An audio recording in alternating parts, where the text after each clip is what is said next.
안녕하십니까. 아무나TV 방송을 시작하겠습니다. 이번 시간에는 유대의 71회라는 제목으로 말씀을 드리겠습니다.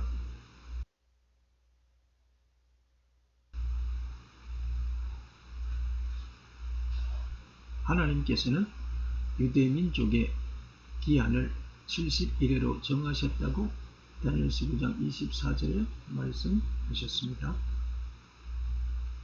다니엘서 9장 24절에 보면은 내 백성과 내 거룩한 성을 위하여 71회로 기한을 정하였나니, 당연히 내 백성은 이스라엘 민족을 말합니다. 그리고 내 백성은 이스라엘 민족을 말하고, 내 거룩한 성은 또 당연히 예루살렘 성전을 말씀하는 것입니다. 그래서 내 백성과 내 거룩한 성은 바로 이스라엘 민족을 말하는 것이죠. 그 이스라엘 민족에 대해서 71회로 기한을 정하셨다, 그렇게 말씀하는 것입니다.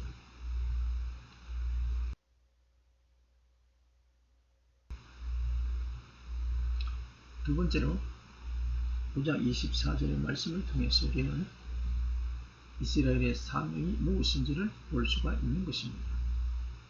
이스라엘 민족의 사명은 당연히 메시아의 출임을 돕는 역할을 하는 것입니다. 예수 그리스도가 이 땅에 오시는 것을 준비하고 돕는 역할을 한다는 말씀입니다. 그리고 메시아의 임무가 9장 24절에 간단히 정리되어 있습니다. 첫 번째로 범법을 거치고, 예수님께서 오셔서 하실 일이 무엇입니까? 범법, 죄의 문제를 해결하시겠다는 것입니다. 죄들을 끝내며 불법에 대하여 화해를 이루고, 하나님과 타락한 세상의 인간들과 화해를 이루시겠다는 말씀입니다. 그리고 영존하는 의를 가져오며 환상과 대언을 본인하고, 창세기 3장 15절에 예언을 성취시키려 이 땅에 오신다는 말씀인 것입니다. 그리고 지극히 거룩하신 이에게 기름을 붓고자 함이라.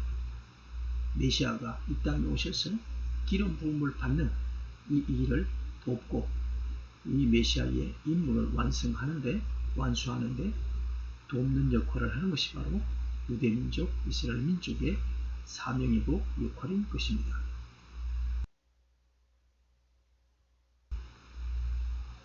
세 번째로 메시아가 언제 등장하는지를 다니엘서 9장 25절에 말씀합니다.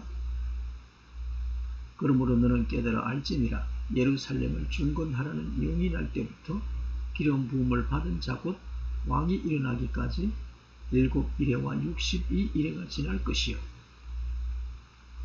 다시 말씀드리면 7일에와 62일에가 합쳐지면 69일에가 되는 것입니다. 69일에가 지나야 기름 부음 받은 자가 이 땅에 오신다는 말씀이죠. 기름 부음 받은 자가 곧 왕이 일어나기까지 70일에와 62일에가 지날 것이다 라고 말씀합니다. 그래서 69일에가 지나면 70일에죠. 바로 70번째 일회에 무슨 일이 벌어지느냐, 그것을 우리가 자세히 보면 되는 것입니다. 71회의 시작점은 바벨론의 아닥사스다 왕 때에 그때를 기준점으로 삼습니다. 기원전 457년인데 그때로부터 70일에, 즉 한 일회를 7년으로 보고 77이 49, 490년을 계산하면 바로 예수님께서 공생애를 시작하는 그 시점이 되는 것입니다. 그래서 69일회가 끝나는 시점이 바로 예수님의 공생애의 시작점이 되는 것입니다. 그리고 다니엘서 9장 25절에 보면 예수님께서 활동하는 그 시대의 사회적 분위기를 설명해 주고 있습니다. 심지어 곤란한 때에 거리와 성벽이 다시 건축될 것이며 라고 말씀합니다. 실제로 당시 헤롯 임금은 성전을 건축하고 있었던 것입니다.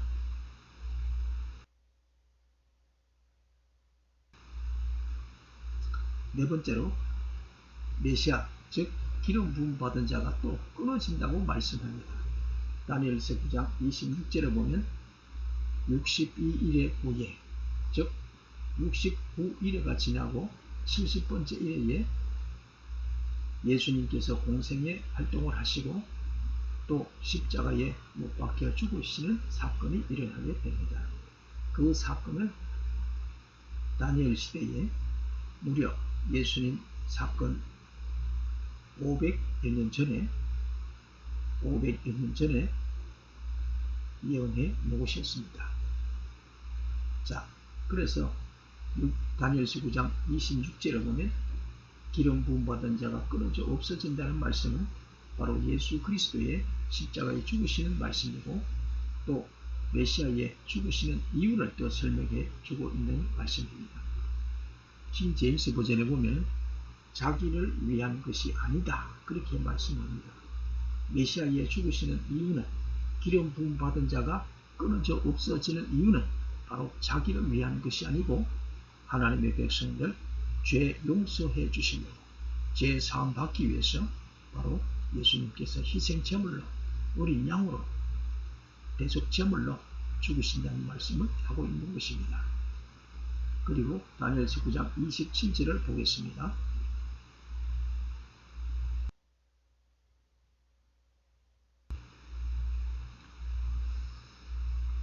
이 본문은 많은 사람들이 적그리스도로 오해하는 본문 중에 하나이기도 합니다. 다니엘서 9장 27절을 보면 그가 많은 사람과 한 일해 동안 그가 누굽니까? 바로 메시아죠. 많은 사람과 한 일해 동안 언약을 확정하리니 그런데 이 부분을 오해하는 사람들은 이 부분이 메시아가 아니고 적그리스도라고 해석하는 경향이 있습니다. 그 사람들이 바로 7년 대환란 이론을 만들어낸 것이고 전 3년 반, 후 3년 반 이론을 만들어내서 계시록을 해석하고 있는 것입니다.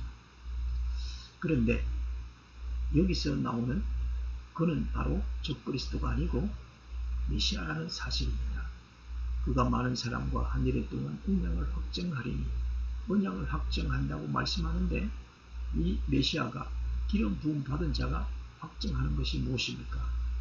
다시 말씀드리면 예수님께서 70번째 일에 한 일의 기간 동안에 활동하시면서 공생의 기간 동안에 활동하시면서 제자들과 많은 사람들과 언약을 맺은 것은 무엇입니까?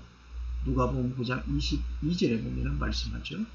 가라사대 인자가 많은 고난을 받고 장로들과 대제사장들과 서기관들에게 불임받아 죽임을 당하고 제3일에 살아나야 하리라. 이 말씀을 확증해 주신 것입니다.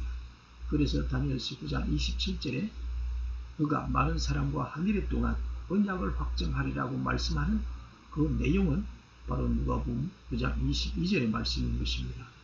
그리고 31절, 44절, 51절 다 같은 맥락에서 이해할 수가 있겠습니다.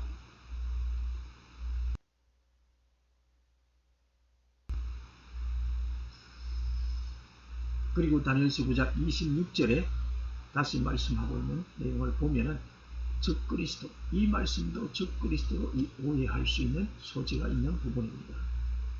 62일의 후에 기름 부음 받은 자가 끊어져 없어질 것이며 쉽게 말씀드리면 예수님께서 십자가에 못 박혀 죽으시는 사건을 말씀하고 있는데 그 다음에 나오는 말씀이 오해를 불러일으킬 수 있는 내용이기도 합니다. 왜?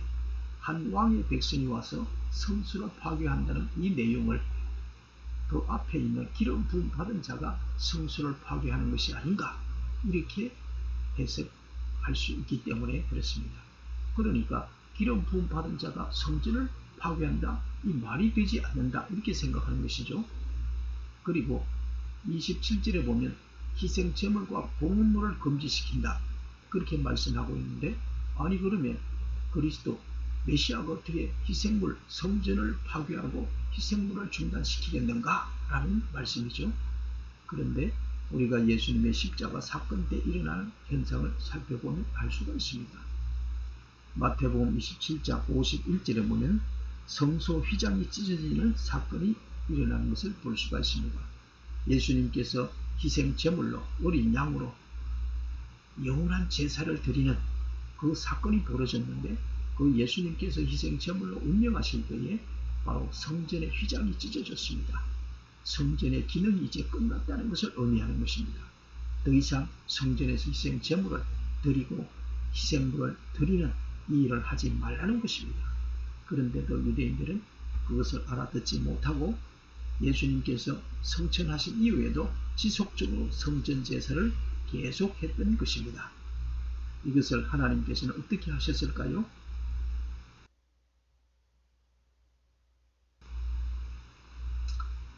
예루살렘 성전에 대한 하나님의 결정입니다. 다니엘서 9장 26절에 보면 뭐라고 말씀합니까? 메시아가 끊어질 테이나 자기를 위한 것은 아니니라, 그렇게 말씀하면서 이제 성소에 대한 성소의 미래가 어떻게 될 것인가를 말씀해 주셨습니다. 성소를 파괴하려니와, 이 파괴한다는 것은 적그리스도가 하는 것이 아니고 더 이상 성전의 기능이 끝났기 때문에 이제는 제사를 드리지 말라는 것입니다. 그런데 유대인들은 알아듣지 못하기 때문에 하나님께서는 바로 장차 이 말 통치자의 백성, 누굽니까? 로마 군대의 티토 장군을 보내서 바로 성전을 파괴시킨 것이다, 이렇게 보셔야 되는 것입니다. 자, 그럼 이제 말씀을 정리해야 되겠습니다.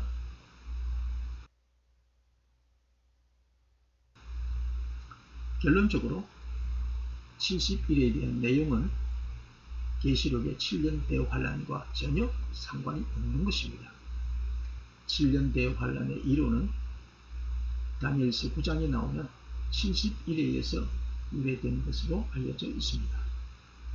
70일 중에 70번째 마지막 한 일회를 따로 띄어서 계시록에 적용시키고 7년 대환란의 이 이론을 만들어낸 것입니다.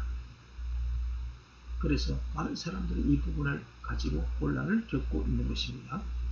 계시록 6장에서 11장을 전 3년 반으로, 11장에서 19장까지를 후 3년 반으로 해석하고 적용시키도록 그렇게 만들어낸 이론인 것입니다.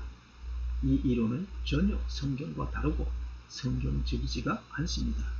비성경적인 것입니다. 감사합니다.